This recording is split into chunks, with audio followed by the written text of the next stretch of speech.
There are names that stop being names and become symbols. Epstein is one of those symbols. It doesn't matter what we know. It matters what we imagine. And when collective imagination mixes with power, silence and fear, something is born that no longer belongs to the factual world. It belongs to the mythic one. Today, we're stepping into that territory. Not a territory of demons, rituals, or non-human entities, but something far more unsettling. The place where culture creates monsters to survive the weight of the unknown. If you're ready to cross that threshold, take a breath. Let's begin. Epstein is not just a criminal case. He is a modern archetype, a mirror in which society sees what it fears most. Faceless power, limitless privilege, institutional silence. The facts are known, but what truly feeds the myth is everything we don't know. The island, the temple, the statues, the geometric symbols, the cameras that fired, the sealed documents, the questions no one answers. When truth is incomplete, imagination becomes dangerous. The public stares into the void and fills it with the oldest language it knows, the language of the occult. But this doesn't reveal what Epstein did. It reveals how we interpret evil. Whenever power becomes invisible, society turns to the occult to explain it. Not because the occult is there, but because it's the most available metaphor. Occultism becomes a symbolic vocabulary, a set of images we use to give shape to fear. Shadows, rituals, temples, symbols, secret societies. None of this describes facts. It describes anxieties. And Epstein fits perfectly into that symbolic mold. Not because there is evidence of rituals, but because the human brain searches for patterns. And when it can't find them, it invents them. The occult is not a practice. It is a projection. And there is a curious pattern in the cultural history of the West. The voices that most loudly denounce Satanism are often the ones that help create the very illusion of evil. Not because they practice what they condemn, but because they need a clear enemy to organize more chaos. When a community defines evil as something external, it begins to see it everywhere. In pagans, in occultists, in symbols, in gestures, in anything that doesn't fit its worldview. And so, Satanism becomes a mirror, not a reality. The Satanic Panic did not emerge from Satanism. It emerged from a Christian fear of losing cultural control. It emerged from the need to turn the unknown into an enemy. It emerged from the projection of internal shadows onto external symbols.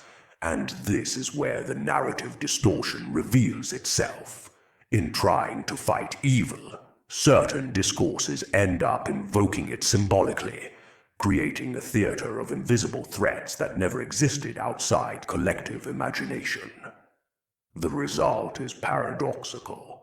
In trying to protect the community from evil, they reinforce the idea that it is always lurking, always infiltrating, always hiding, and always in others. It is not Satanism that shapes these narratives. It is fear. It is moral anxiety. It is the need to project outward what we refuse to confront inward. For these discourses, evil is never internal, never human, never banal. It is always an intruder, a foreigner, a pagan, a symbol. And in trying to expel it, they give it form, name, and presence. They create the demon they claim to fight. And now, the unexpected expansion.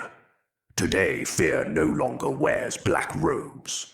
It wears military acronyms, UAP, NHI, unidentified aerial phenomena. The unknown has changed shape, but not function.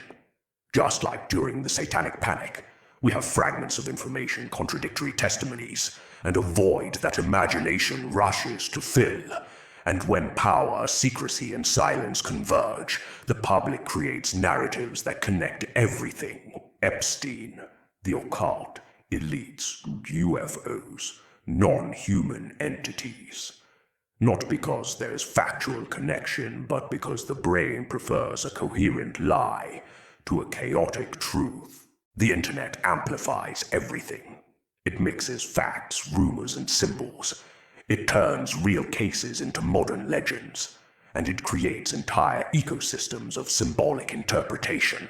Epstein becomes a digital totem, a convergence point for theories, suspicions, and metaphors. UFOs become another, a container for technological, military, and existential fear. The Satanic Panic becomes the prototype, proof that culture creates monsters when it cannot face chaos. And we, as a society, keep recycling these patterns because we need them. The human brain hates chaos. It prefers a dark story to an empty answer. And dark stories always find an audience. The occult, the satanic, the extraterrestrial, these are symbolic shortcuts. They give shape to the invisible. They turn anxiety into narrative, and they turn fear into myth. And as long as there are shadows, we will keep filling them with what we fear most. In the end, this video is not about Epstein. It is not about UFOs. It is not about Satanism. It is about us.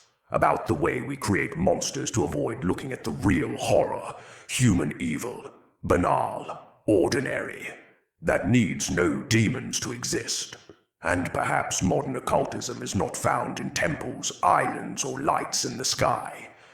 Perhaps it is found in the way we turn fear into myth, silence into symbol, and chaos into narrative.